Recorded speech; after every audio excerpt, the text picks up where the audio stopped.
Daniel chapter 1. In the 3rd year that Jehoiakim was king of Judah, King Nebuchadnezzar of Babylonia attacked Jerusalem. The Lord let Nebuchadnezzar capture Jehoiakim and take away some of the things used in God's temple. And when the king returned to Babylonia, he put these things in the temple of his own God. One day the king ordered Ashpenaz, his highest palace official, to choose some young men from the royal family of Judah and from other leading Jewish families. The king said, "They must be healthy, handsome, smart, wise, educated, and fit to serve in the royal palace. Teach them how to speak and write our language, and give them the same food and wine that I am served. Train them for 3 years, and then they can become court officials." 4 of the young Jews chosen were Daniel, Hananiah, Mishael, and Azariah, all from the tribe of Judah. But the king's chief official gave them Babylonian names. Daniel became Belteshazzar, Hananiah became Shadrach, Mishael became Meshach, and Azariah became Abednego. Daniel made up his mind to eat and drink only what God had approved for his people to eat. And he asked the king's chief official for permission not to eat the food and wine served in the royal palace. God had made the official friendly and kind to Daniel, but the man still told him, "The king has decided what you must eat and drink, and I'm afraid he will kill me if you eat something else and end up looking worse than the other young men." The king's official had put a guard in charge of Daniel and his 3 friends. So Daniel said to the guard, "For the next 10 days, let us have only vegetables and water at mealtime. When the 10 days are up, compare how we look with the other young men and decide what to do with us." The guard agreed to do what Daniel had asked. 10 days later, Daniel and his friends looked healthier and better than the young men who had been served food from the royal palace. After this, the guard let them eat vegetables instead of the rich food and wine. God made the 4 young men smart and wise. They read a lot of books and became well educated. Daniel could also tell the meaning of dreams and visions. At the end of the 3-year period set by King Nebuchadnezzar, his chief palace official brought all the young men to him. The king interviewed them and discovered that none of the others were as outstanding as Daniel, Hananiah, Mishael, and Azariah. So they were given positions in the royal court. From then on, whenever the king asked for advice, he found their wisdom was 10 times better than that of any of his other advisors and magicians. Daniel served there until the 1st year of King Cyrus. Daniel chapter 2. During the 2nd year that Nebuchadnezzar was king, he had such horrible nightmares that he could not sleep.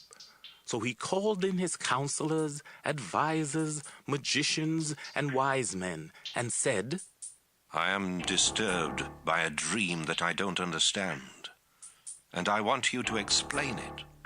They answered in Aramaic, "Your Majesty, we hope you live forever. We are your servants. Please tell us your dream, and we will explain what it means." But the king replied, "No, I have made up my mind. If you don't tell me both the dream and its meaning, you will be chopped to pieces, and your houses will be torn down. However, if you do tell me both the dream and its meaning, you will be greatly rewarded and highly honored. Now, tell me the dream and explain what it means." "Your Majesty," they said, "if you will only tell us your dream, we will interpret it for you." The king replied, "You're just stalling for time, because you know what's going to happen if you don't come up with the answer. You decided to make up a bunch of lies, hoping I might change my mind. Now tell me the dream, and that will prove that you can interpret it." His advisors explained, "Your Majesty, you are demanding the impossible. No king, not even the most famous and powerful, has ever ordered his advisors, magicians, or wise men to do such a thing. It can't be done, except by the gods, and they don't live here on Earth. This made the king so angry that he gave orders for every wise man in Babylonia to be put to death, including Daniel and his 3 friends. Arioch was the king's official in charge of putting the wise men to death. He was on his way to have it done when Daniel very wisely went to him and asked, "Why did the king give such cruel orders?" After Arioch explained what had happened, Daniel rushed off and said to the king, "If you will just give me some time, I'll explain your dream." Daniel returned home and told his 3 friends. Then he said, "Pray that the God who rules from heaven will be merciful and explain this mystery so that we and the others won't be put to death." In a vision one night, Daniel was shown the dream and its meaning. Then he praised the God who rules from heaven. "Our God, your name will be praised forever and forever. You are all-powerful and you know everything. You control human events. You give rulers their power and take it away, and you are the source of wisdom and knowledge. You explain deep mysteries because even the dark is light to you. You are the God who was worshipped by my ancestors. Now I thank you and praise you for making me wise and telling me the king's dream together with its meaning." Daniel went back to Arioch, the official in charge of executing the wise men. Daniel said, "Don't kill those men. Take me to the king, and I will explain the meaning of his dream." Arioch rushed Daniel to the king and announced, Your Majesty, I have found out that one of the men brought here from Judah can explain your dream. The king asked Daniel, Can you tell me my dream and what it means? Daniel answered, "Your Majesty, not even the smartest person in all the world can do what you are demanding. But the God who rules from heaven can explain mysteries. And while you were sleeping, he showed you what will happen in the future. However, you must realize that these mysteries weren't explained to me because I'm smarter than everyone else. Instead, it was done so that you would understand what you have seen. Your Majesty, what you saw standing in front of you was a huge and terrifying statue, shining brightly. Its head was made of gold, its chest and arms were silver, and from its waist down to its knees it was bronze. From there to its ankles it was iron, and its feet were a mixture of iron and clay. As you watched, a stone was cut from a mountain, but not by human hands. The stone struck the feet, completely shattering the iron and clay. Then the iron, the clay, the bronze, the silver, and the gold were crushed and blown away without a trace, like husks of wheat at threshing time. But the stone became a tremendous mountain that covered the entire earth. That was the dream, and now I'll tell you what it means. Your Majesty, you are the greatest of kings, and God has highly honored you with power over all humans, animals, and birds. You are the head of gold. After you are gone, another kingdom will rule, but it won't be as strong. Then it will be followed by a kingdom of bronze that will rule the whole world. Next, a kingdom of iron will come to power, crushing and shattering everything. This fourth kingdom will be divided.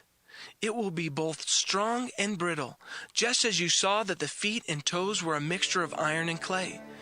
This kingdom will be the result of a marriage between kingdoms, but it will crumble, just as iron and clay don't stick together. During the time of those kings, the God who rules from heaven will set up an eternal kingdom that will never fall. It will be like the stone that was cut from the mountain, but not by human hands, the stone that crushed the iron, bronze, clay, silver, and gold. Your Majesty, in your dream, the great God has told you what is going to happen, and you can trust this interpretation." King Nebuchadnezzar bowed low to the ground and worshipped Daniel. Then he gave orders for incense to be burned and a sacrifice of grain to be offered in honor of Daniel. The king said, Now I know that your God is above all other gods and kings, because he gave you the power to explain this mystery. The king then presented Daniel with a lot of gifts. He promoted him to governor of Babylon province and put him in charge of the other wise men. At Daniel's request, the king appointed Shadrach, Meshach, and Abednego to high positions in Babylon province, and he let Daniel stay on as a palace official. Daniel chapter 3. King Nebuchadnezzar ordered a gold statue to be built 90 feet high and 9 feet wide. He had set it up in Dura Valley near the city of Babylon, and he commanded his governors, advisors, treasurers, judges, and his other officials to come from everywhere in his kingdom to the dedication of the statue. So all of them came and stood in front of it. Then an official stood up and announced, "People of every nation and race, now listen to the king's command. Trumpets, flutes, harps, and all other kinds of musical instruments will soon start playing. When you hear the music, you must bow down and worship the statue that King Nebuchadnezzar has set up. Anyone who refuses will at once be thrown into a flaming furnace." As soon as the people heard the music, they bowed down and worshipped the gold statue that the king had set up. Some Babylonians used this as a chance to accuse the Jews to King Nebuchadnezzar. They said, "Your Majesty, we hope you live forever.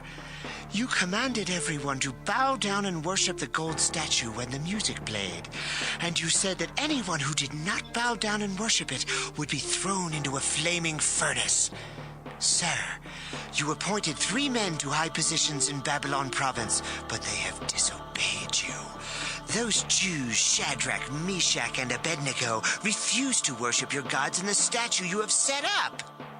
King Nebuchadnezzar was furious, so he sent forth the 3 young men and said, I hear that you refuse to worship my gods and the gold statue I have set up. Now, I'm going to give you one more chance. If you bow down and worship the statue when you hear the music, everything will be all right. But if you don't, you will at once be thrown into a flaming furnace. No god can save you from me. The 3 men replied, "Your Majesty, we don't need to defend ourselves. The God we worship can save us from you and your flaming furnace. But even if he doesn't, we still won't worship your gods and the gold statue you have set up." Nebuchadnezzar's face twisted with anger at the 3 men, and he ordered the furnace to be heated 7 times hotter than usual. Next, he commanded some of his strongest soldiers to tie up the men and throw them into the flaming furnace. The king wanted it done at that very moment, so the soldiers tied up Shadrach, Meshach, and Abednego and threw them into the flaming furnace with all their clothes still on, including their turbans. The fire was so hot that flames leaped out and killed the soldiers. Suddenly, the king jumped up and shouted, Weren't only 3 men tied up and thrown into the fire?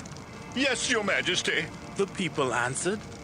But I see 4 men walking around in the fire. The king replied, None of them is tied up or harmed. And the 4th one looks like a god. Nebuchadnezzar went closer to the flaming furnace and said to the 3 young men, You servants of the Most High God, come out at once. They came out, and the king's high officials, governors, and advisors all crowded around them. The men were not burned.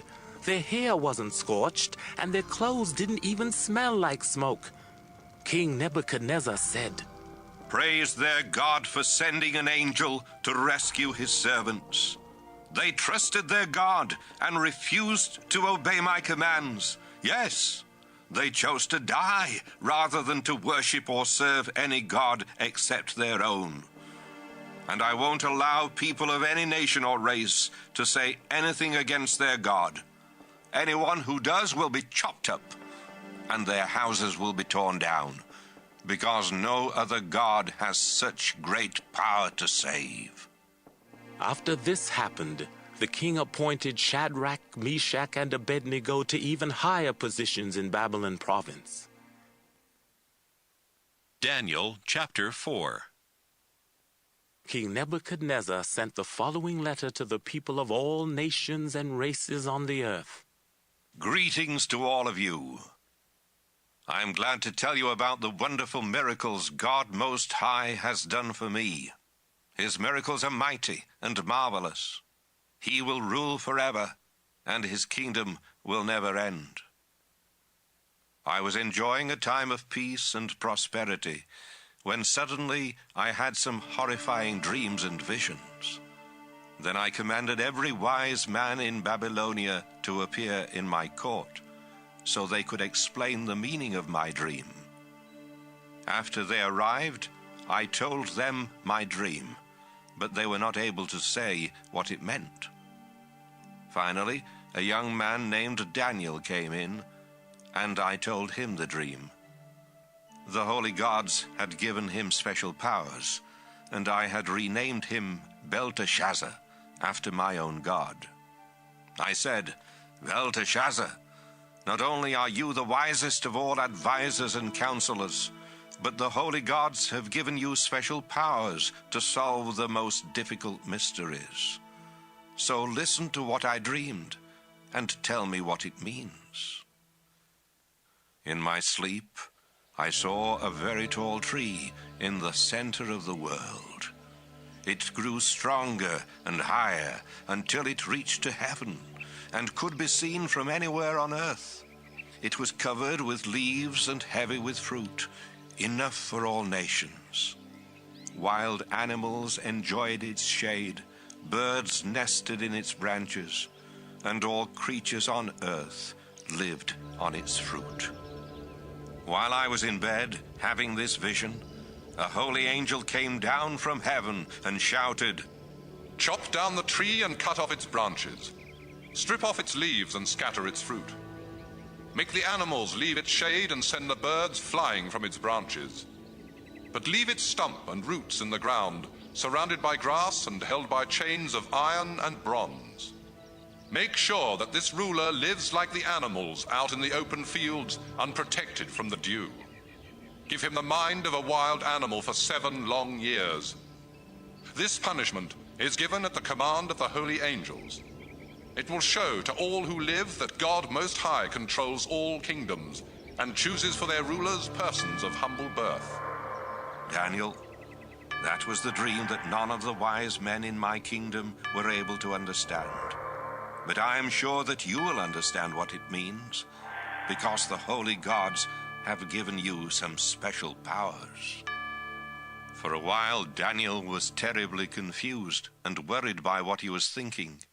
But I said, "Don't be bothered either by the dream or by what it means." Daniel replied, "Your Majesty, I wish the dream had been against your enemies. You saw a tree that grew so big and strong that it reached up to heaven and could be seen from anywhere on earth. Its leaves were beautiful, and it produced enough fruit for all living creatures. Animals lived in its shade, and birds nested in its branches. Your Majesty, that tree is you. Your glorious reputation has reached heaven, and your kingdom covers the earth. Then you saw a holy angel come down from heaven and say, "Chop down the tree and destroy it, but leave its stump and roots in the ground, fastened there by a chain of iron and bronze. Let it stay for 7 years out in the field with the wild animals, unprotected from the dew." Your Majesty, God Most High has sent you this message, and it means that you will be forced to live with the wild animals far away from humans. You will eat grass like a wild animal and live outdoors for 7 years until you learn that God Most High controls all earthly kingdoms and chooses their rulers. But he gave orders not to disturb the stump and roots. This is to show that you will be king once again, after you learn that the God who rules from heaven is in control. Your Majesty, please be willing to do what I say. Turn from your sins and start living right. Have mercy on those who are mistreated. Then all will go well with you for a long time. About 12 months later, I was walking on the flat roof of my royal palace and admiring the beautiful city of Babylon when these things started happening to me. I was saying to myself, just look at this wonderful capital city that I have built by my own power and for my own glory. But before I could finish speaking, a voice from heaven interrupted. King Nebuchadnezzar, this kingdom is no longer yours. You will be forced to live with the wild animals away from people. For 7 years you will eat grass as though you were an ox, until you learn that God Most High is in control of all earthly kingdoms, and that He is the one who chooses their rulers. This was no sooner said than done.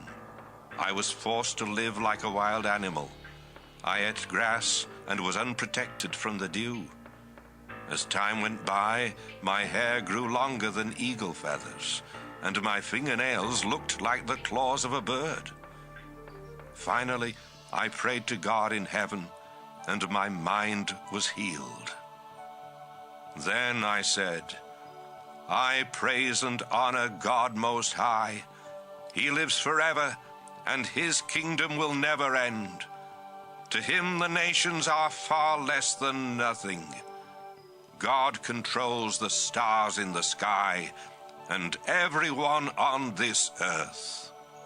When God does something, we cannot change it or even ask why. At that time, my mind was healed, and once again I became the ruler of my glorious kingdom. My advisors and officials returned to me, and I had greater power than ever before. That's why I say, praise and honor the King who rules from heaven. Everything He does is honest and fair, and He can shatter the power of those who are proud. Daniel chapter 5. One evening, King Belshazzar gave a great banquet for 1,000 of his highest officials, and he drank wine with them. He got drunk and ordered his servants to bring in the gold and silver cups his father Nebuchadnezzar had taken from the temple in Jerusalem. Belshazzar wanted the cups so that he and all his wives and officials could drink from them. When the gold cups were brought in, everyone at the banquet drank from them and praised their idols made of gold, silver, bronze, iron, wood, and stone. Suddenly, a human hand was seen writing on the plaster wall of the palace.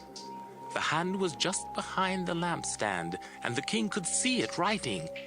He was so frightened that his face turned pale, his knees started shaking, and his legs became weak.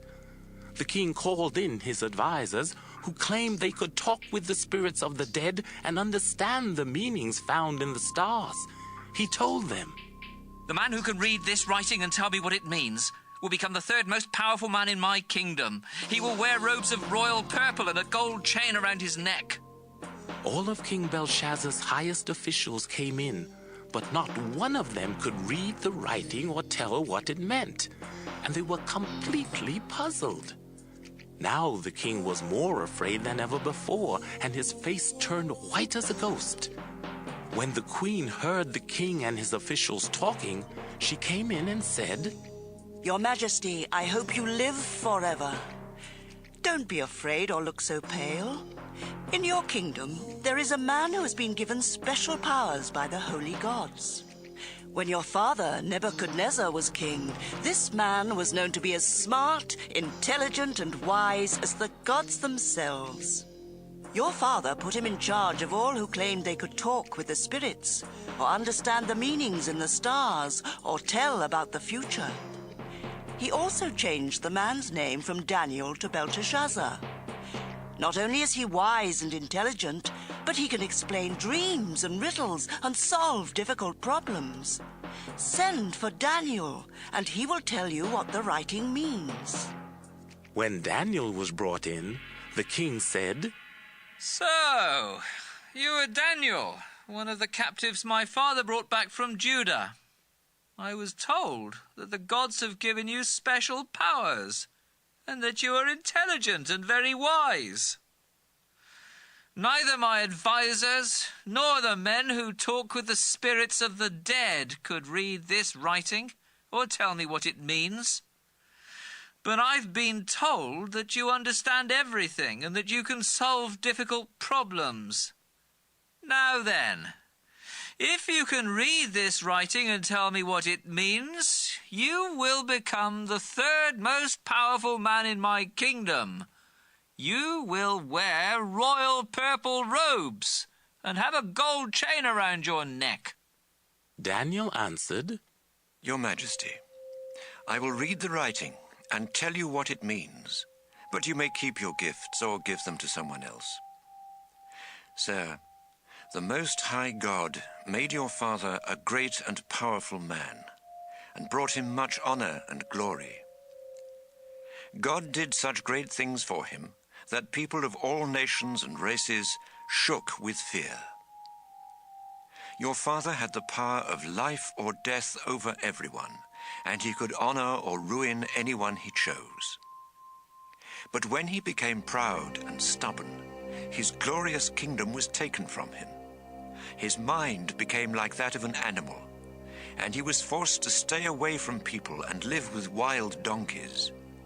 Your father ate grass like an ox, and he slept outside where his body was soaked with dew. He was forced to do this until he learned that the Most High God rules all kingdoms on earth and chooses their kings. King Belshazzar, you knew all of this, but you still refused to honor the Lord who rules from heaven. Instead, you turned against him and ordered the cups from his temple to be brought here, so that you and your wives and officials could drink wine from them. You praised idols made of silver, gold, bronze, iron, wood, and stone, even though they cannot see or hear or think. You refused to worship the God who gives you breath and controls everything you do.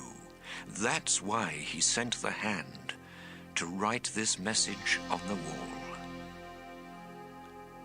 The words written there are Mimi, which means numbered, Tekel, which means weighed, and Parsin, which means divided. God has numbered the days of your kingdom and has brought it to an end. He has weighed you on his balance scales, and you fall short of what it takes to be king. So God has divided your kingdom between the Medes and the Persians. Belshazzar gave a command for Daniel to be made the third most powerful man in his kingdom and to be given a purple robe and a gold chain. That same night the king was killed. Then Darius the Mede, who was 62 years old, took over his kingdom. Daniel chapter 6.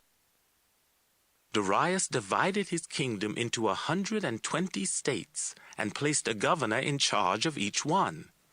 In order to make sure that his government was run properly, Darius put 3 other officials in charge of the governors. One of these officials was Daniel, and he did his work so much better than the other governors and officials that the king decided to let him govern the whole kingdom. The other men tried to find something wrong with the way Daniel did his work for the king, but they could not accuse him of anything wrong because he was honest and faithful and did everything he was supposed to do. Finally, they said to one another, "We will never be able to bring any charge against Daniel, unless it has to do with his religion." They all went to the king and said, "Your Majesty, we hope you live forever. All of your officials, leaders, advisors, and governors agree that you should make a law forbidding anyone to pray to any god or human except you for the next 30 days. Everyone who disobeys this law must be thrown into a pit of lions. Order this to be written and then sign it so it cannot be changed, just as no written law of the Medes and Persians can be changed." So King Darius made the law and had it written down. Daniel heard about the law, but when he returned home, he went upstairs and prayed in front of the window that faced Jerusalem. In the same way that he had always done, he knelt down in prayer 3 times a day, giving thanks to God. The men who had spoken to the king watched Daniel and saw him praying to his God for help. They went back to the king and said, Didn't you make a law that forbids anyone to pray to any god or human except you for the next 30 days? And doesn't the law say that everyone who disobeys it will be thrown into a pit of lions? Yes, that's the law I made. The king agreed. And just like all written laws of the Medes and Persians, it cannot be changed. The men then told the king, That Jew named Daniel, who was brought here as a captive, refuses to obey you or the law that you ordered to be written. And he still prays to his God 3 times a day. The king was really upset to hear about this, and for the rest of the day he tried to think how he could save Daniel. At sunset, the men returned and said, Your Majesty, remember that no written law of the Medes and Persians can be changed, not even by the king. So Darius ordered Daniel to be brought out and thrown into a pit of lions. But he said to Daniel, You have been faithful to your God, and I pray that he will rescue you. A stone was rolled over the pit, and it was sealed. Then Darius and his officials stamped the seal to show that no one should let Daniel out. All night long the king could not sleep. He did not eat anything, and he would not let anyone come in to entertain him.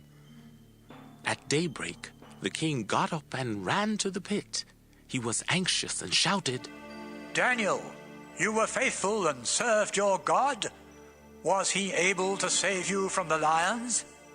Daniel answered, Your Majesty, I hope you live forever.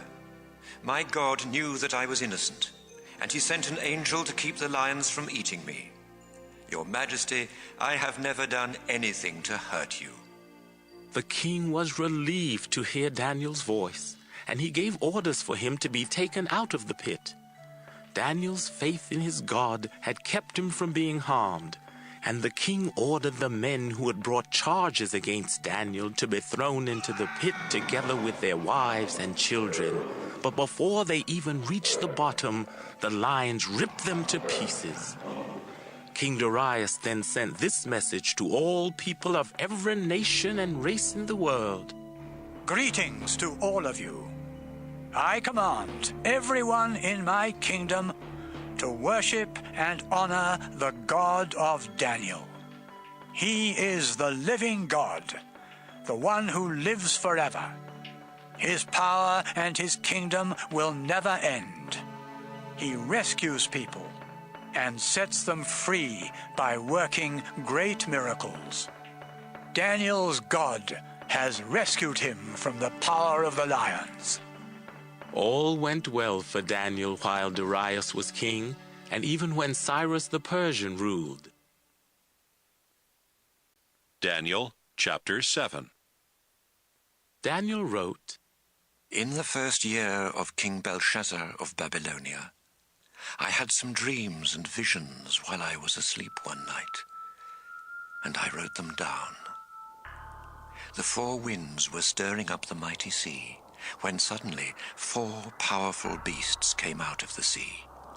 Each beast was different. The first was like a lion with the wings of an eagle. As I watched, its wings were pulled off. Then it was lifted to an upright position and made to stand on 2 feet, just like a human, and it was given a human mind. The second beast looked like a bear standing on its hind legs.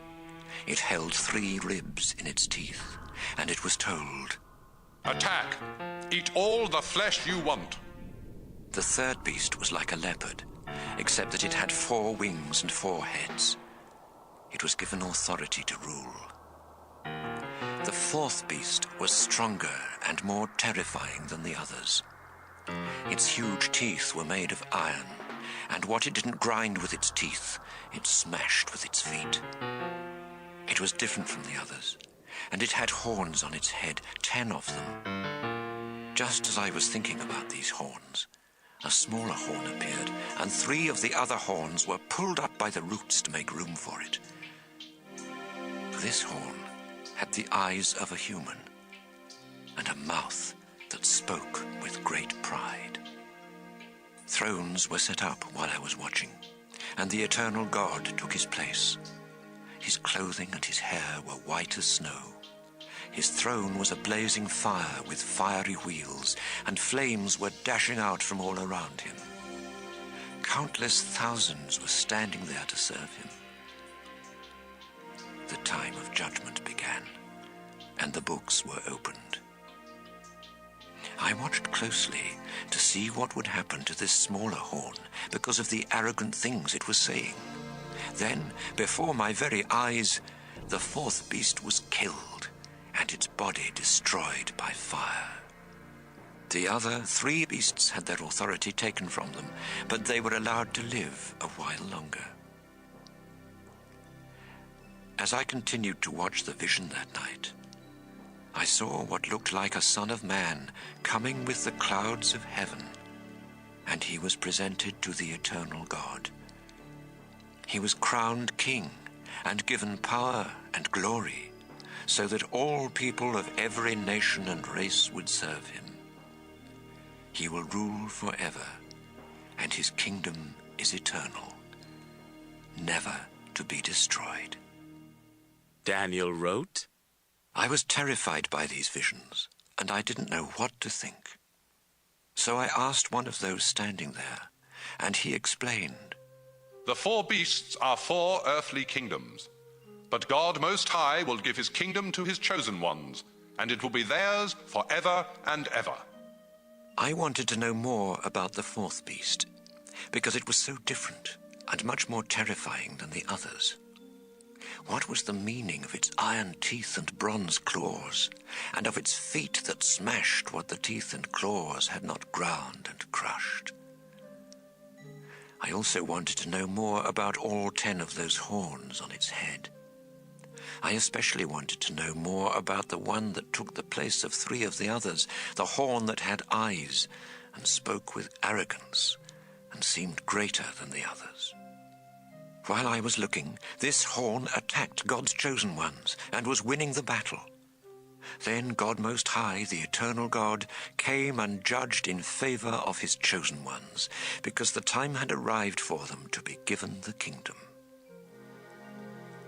Then I was told by the one standing there, The 4th beast will be a 4th kingdom to appear on earth. It will be different from all the others. It will trample the earth and crush it to pieces. All 10 of those horns are kings who will come from this kingdom, and 1 more will follow. This horn will be different from the others, and it will conquer 3 other kings. This king will speak evil of God Most High, and he will be cruel to God's chosen ones. He will try to change God's law and the sacred seasons, and he will be able to do this for a time, 2 times, and half a time. But he will finally be judged, and his kingdom completely destroyed. Then the greatest kingdom of all will be given to the chosen ones of God Most High. His kingdom will be eternal, and all others will serve and obey him. That was what I saw and heard. I turned pale with fear and kept it all to myself. Daniel chapter 8. Daniel wrote, In the 3rd year of King Belshazzar of Babylonia, I had a second vision in which I was in Susa, the chief city of Babylonia's Elam province. I was beside the Ulai River when I looked up and saw a ram standing there with 2 horns on its head. Both of them were long, but the second one was longer than the first. The ram went charging towards the west, the north, and the south. No other animals were strong enough to oppose him, and nothing could save them from his power. So he did as he pleased, and became even more powerful. I kept on watching and saw a goat come from the west and charge across the entire earth without even touching the ground. Between his eyes was a powerful horn, and with tremendous anger the goat started toward the ram that I had seen beside the river. The goat was so fierce that its attack broke both horns of the ram, leaving him powerless. Then the goat stomped on the ram, and no one could do anything to help. After this, the goat became even more powerful. But at the peak of his power, his mighty horn was broken, and 4 other mighty horns took its place, one pointing to the north and one to the east, one to the south and one to the west. A little horn came from one of these, and its power reached to the south, the east, and even to the Holy Land. It became so strong that it attacked the stars in the sky, which were heaven's army. Then it threw some of them down to the earth and stomped on them. It humiliated heaven's army and dishonored its leader by keeping him from offering the daily sacrifices. In fact, it was so terrible that it even disgraced the temple and wiped out true worship. It also did everything else it wanted to do. Then one of the holy angels asked another, "When will the daily sacrifices be offered again? What about this horrible rebellion? When will the temple and heaven's army no longer be trampled in the dust?" The other answered, "It will be 2,300 evenings and mornings before the temple is dedicated and in use again." Daniel wrote, I was trying to figure out the meaning of the vision when someone suddenly appeared there beside me, and from beside the Ulai River, a voice like that of a human said, "Gabriel, help him understand the vision." Gabriel came over, and I fell to the ground in fear. Then he said, "You are merely a human, but you need to understand that this vision is about the end of time." While he was speaking, I fell face down in a deep sleep. But he lifted me to my feet and said, "Listen, and I will tell you what will happen at the end of time, when God has chosen to show his anger. The 2 horns of the ram are the kings of Media and Persia. The goat is the kingdom of Greece, and the powerful horn between his eyes is the first of its kings. After this horn is broken, 4 other kingdoms will appear, but they won't be as strong. When these rulers have become as evil as possible, their power will end. And then a king who is dangerous and cannot be trusted will appear. He will gain strength, but not on his own, and he will cause terrible destruction. He will wipe out powerful leaders and God's people as well. His deceitful lies will make him so successful that he will think he is really great. Suddenly, he will kill many people, and he will even attack God, the supreme ruler, but God will crush him. This vision about the evenings and mornings is true, but these things won't happen for a long time, so don't tell it to others." After this, I was so worn out and weak that it was several days before I could get out of bed and go about my duties for the king. I was disturbed by this vision that made no sense to me. Daniel chapter 9. Daniel wrote, Some years later, Darius the Mede, who was the son of Xerxes, had become king of Babylonia. And during his first year as king, I found out from studying the writings of the prophets that the Lord had said to Jeremiah, "Jerusalem will lie in ruins for 70 years.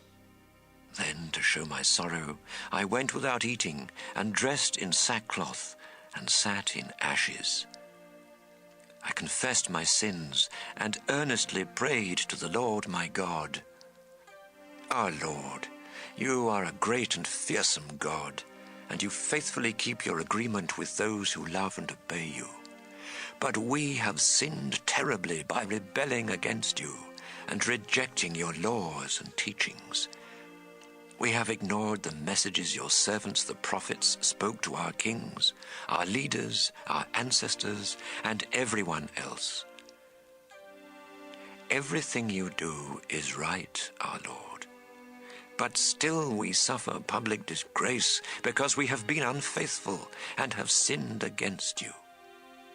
This includes all of us, both far and near, the people of Judah, Jerusalem, and Israel, as well as those you dragged away to foreign lands, and even our kings, our officials, and our ancestors. Lord God, you are merciful and forgiving, even though we have rebelled against you and rejected your teachings that came to us from your servants, the prophets. Everyone in Israel has stubbornly refused to obey your laws, and so those curses written by your servant Moses have fallen upon us. You warned us and our leaders that Jerusalem would suffer the worst disaster in human history, and you did exactly as you had threatened. We have not escaped any of the terrible curses written by Moses, and yet we have refused to beg you for mercy and to remind ourselves of how faithful you have always been. And when you finally punished us with this horrible disaster, that was also the right thing to do, because we deserved it so much. Our Lord God, with your own mighty arm, you rescued us from Egypt and made yourself famous to this very day, but we have sinned terribly. In the past, you treated us with such kindness that we now beg you to stop being so terribly angry with Jerusalem. After all, it is your chosen city, built on your holy mountain, even though it has suffered public disgrace because of our sins and those of our ancestors. I am your servant, Lord God, and I beg you to answer my prayers and bring honor to yourself by having pity on your temple that lies in ruins. Please show mercy to your chosen city, not because we deserve it, but because of your great kindness. Forgive us. Hurry and do something, not only for your city and your chosen people, but to bring honor to yourself. I was still confessing my sins and those of all Israel to the Lord my God, and I was praying for the good of his holy mountain, when Gabriel suddenly came flying in at the time of the evening sacrifice. This was the same Gabriel I had seen in my vision, and he explained, Daniel, I am here to help you understand the vision. God thinks highly of you, and at the very moment you started praying, I was sent to give you the answer. God has decided that for 70 weeks your people and your holy city must suffer as the price of their sins. Then evil will disappear, and justice will rule forever. The visions and words of the prophets will come true, and a most holy place will be dedicated. You need to realize that from the command to rebuild Jerusalem until the coming of the chosen leader, it will be 7 weeks and another 62 weeks. Streets will be built in Jerusalem, and a trench will be dug around the city for protection, but these will be difficult times.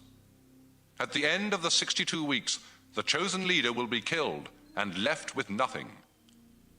A foreign ruler and his army will sweep down like a mighty flood, leaving both the city and the temple in ruins. And war and destruction will continue until the end, just as God has decided. For 1 week, this foreigner will make a firm agreement with many people, and halfway through this week he will end all sacrifices and offerings. Then the horrible thing that causes destruction will be put there, and it will stay there until the time God has decided to destroy this one who destroys. Daniel chapter 10. In the 3rd year of Cyrus the king of Persia, a message came to Daniel from God, and it was explained in a vision. The message was about a horrible war, and it was true. Daniel wrote, For 3 weeks I was in sorrow. I ate no fancy food or meat. I drank no wine, and I put no olive oil on my face or hair. Then, on the 24th day of the 1st month, I was standing on the banks of the great Tigris River when I looked up and saw someone dressed in linen and wearing a solid gold belt. His body was like a precious stone, his face like lightning, his eyes like flaming fires, his arms and legs like polished bronze, and his voice like the roar of a crowd. Although the people who were with me did not see the vision, they became so frightened that they scattered and hid. Only I saw this great vision. I became weak and pale, and at the sound of his voice I fell face down in a deep sleep. He raised me to my hands and knees, and then said, Daniel, your God thinks highly of you, and he has sent me. So stand up and pay close attention. I stood trembling, while the angel said, Daniel, don't be afraid. God has listened to your prayers since the first day you humbly asked for understanding, and he has sent me here. But the guardian angel of Persia opposed me for 21 days. Then Michael, who is one of the strongest guardian angels, came to rescue me from the kings of Persia. Now I have come here to give you another vision about what will happen to your people in the future. While this angel was speaking to me, I stared at the ground, speechless. Then he appeared in human form and touched my lips. I said, Sir, this vision has brought me great pain and has drained my strength. I am merely your servant. How can I possibly speak with someone so powerful when I am almost too weak to get my breath? The angel touched me a second time and said, Don't be frightened. God thinks highly of you, and he intends this for your good, so be brave and strong. At this, I regained my strength and replied, Please speak. You have already made me feel much better. Then the angel said, Now do you understand why I have come? Soon I must leave to fight against the guardian angel of Persia. Then, after I've defeated him, the guardian angel of Greece will attack me. I will tell you what is written in the book of truth, but first you must realize that no one except Michael, the guardian angel of Israel, is on my side. Daniel chapter 11. You also need to know that I protected and helped Darius the Mede in his first year as king. What I am going to tell you is certain to happen. 4 kings will rule Persia, one after the other, but the 4th one will become much richer than the others. In fact, his wealth will make him so powerful that he will turn everyone against the kingdom of Greece. Then a mighty king will come to power and will be able to do whatever he pleases. But suddenly, his kingdom will be crushed and scattered to the 4 corners of the earth, where 4 more kingdoms will rise. But these won't be ruled by his descendants or be as powerful as his kingdom. The king of the south will grow powerful. Then one of his generals will rebel and take over most of the kingdom. Years later, the southern kingdom and the northern kingdom will make a treaty, and the daughter of the king of the south will marry the king of the north. But she will lose her power. Then she, her husband, their child, and the servants who came with her will all be killed. After this, one of her relatives will become the ruler of the southern kingdom. He will attack the army of the northern kingdom and capture its fortresses. Then he will carry their idols to Egypt, together with their precious treasures of silver and gold, but it will be a long time before he attacks the northern kingdom again. Some years later, the king of the north will invade the southern kingdom, but he will be forced back to his own country. The sons of the king of the north will gather a huge army that will sweep down like a roaring flood, reaching all the way to the fortress of the southern kingdom. But this will make the king of the south angry, and he will defeat this large army from the north. The king of the south will feel proud because of the many thousands he has killed, but his victories won't last long, because the king of the north will gather a larger and more powerful army than ever before. Then, in a few years, he will start invading other countries. At this time, many of your own people will try to make this vision come true by rebelling against the king of the south, but their rebellion will fail. Then the army from the north will surround and capture a fortress in the south, and not even the most experienced troops of the southern kingdom will be able to make them retreat. The king who invaded from the north will do as he pleases, and he will even capture and destroy the Holy Land. In fact, he will decide to invade the south with his entire army. Then he will attempt to make peace by giving the king of the south a bride from the northern kingdom, but this won't be successful. Afterwards, this proud king of the north will invade and conquer many of the nations along the coast, but a military leader will defeat him and make him lose his pride. He will retreat to his fortresses in his own country, but on the way he will be defeated and never again be seen. The next king of the north will try to collect taxes for the glory of his kingdom. However, he will come to a sudden end in some mysterious way, instead of in battle or because of someone's anger. The successor of this king of the north will be a worthless nobody who doesn't come from a royal family. He will suddenly appear and gain control of the kingdom by treachery. Then he will destroy armies and remove God's chosen high priest. He will make a treaty, but he will be deceitful and break it, even though he has only a few followers. Without warning, he will successfully invade a wealthy province, which is something his ancestors never did. Then he will divide among his followers all of its treasures and property, but none of this will last very long. He will gather a large and powerful army, and with great courage he will attack the king of the south. The king of the south will meet him with a much stronger army, but he will lose the battle, because he will be betrayed by members of the royal court. He will be ruined, and most of his army will be slaughtered. The two kings will meet around a table and tell evil lies to each other, but their plans will fail, because God has already decided what will happen. Then the king of the north will return to his country with great treasures, but on the way he will attack the religion of God's people and do whatever else he pleases. At the time God has decided, the king of the north will invade the southern kingdom again, but this time things will be different. Ships from the west will come to attack him, and he will be discouraged. Then he will start back to his own country and take out his anger on the religion of God's faithful people, while showing kindness to those who are unfaithful. He will send troops to pollute the temple and the fortress, and he will stop the daily sacrifices.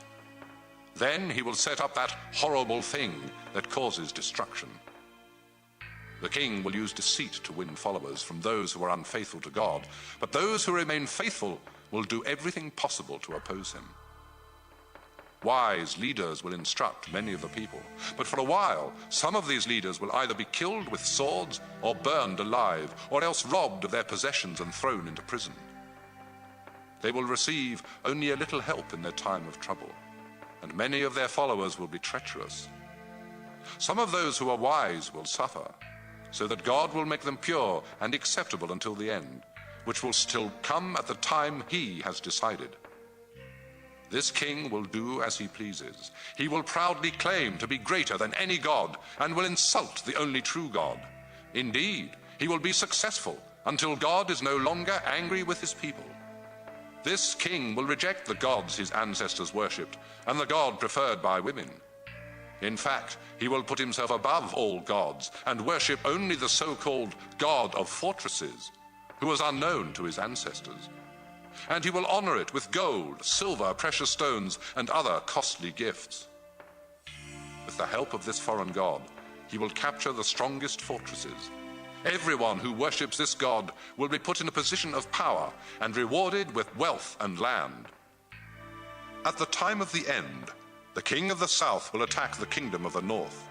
But its king will rush out like a storm with war chariots, cavalry, and many ships. Indeed, his forces will flood one country after another, and when they reach the Holy Land, tens of thousands will be killed. But the countries of Edom and Moab and the ruler of Ammon will escape. The king of the north will invade many countries, including Egypt, and he will take its rich treasures of gold and silver. He will also conquer Libya and Ethiopia, but he will be alarmed by news from the east and the north, and he will become furious and cause great destruction. After this, he will set up camp between the Mediterranean Sea and Mount Zion. Then he will be destroyed, and no one will be able to save him. Daniel chapter 12. Michael, the chief of the angels, is the protector of your people, and he will come at a time of terrible suffering, the worst in all of history. And your people who have their names written in the book will be protected. Many of those who lie dead in the ground will rise from death. Some of them will be given eternal life, and others will receive nothing but eternal shame and disgrace. Everyone who has been wise will shine as bright as the sky above, and everyone who has led others to please God will shine like the stars. Daniel, I now command you to keep the message of this book secret until the end of time, even though many people will go everywhere, searching for the knowledge to be found in it. Daniel wrote, I looked around and saw 2 other people, one on this side of the river and one on the other side. The angel who had spoken to me was dressed in linen and was standing upstream from them. So one of the 2 beside the river asked him, How long before these amazing things happen? The angel then raised both hands toward heaven and said, In the name of the God who lives forever, I solemnly promise that it will be a time, 2 times, and half a time. Everything will be over when the suffering of God's holy people comes to an end. I heard what the angel said, but I didn't understand. So I asked, Sir, how will it all end? The angel in my vision then replied, Daniel, go about your business, because the meaning of this message will remain secret until the end of time. Many people will have their hearts and lives made pure and clean, but those who are evil will keep on being evil and never understand. Only the wise will understand. There will be 1,290 days from the time that the daily sacrifices are stopped until someone sets up the horrible thing that causes destruction.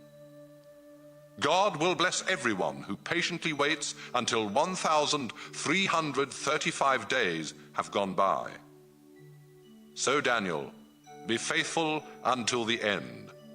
You will rest, and at the end of time you will rise from death to receive your reward.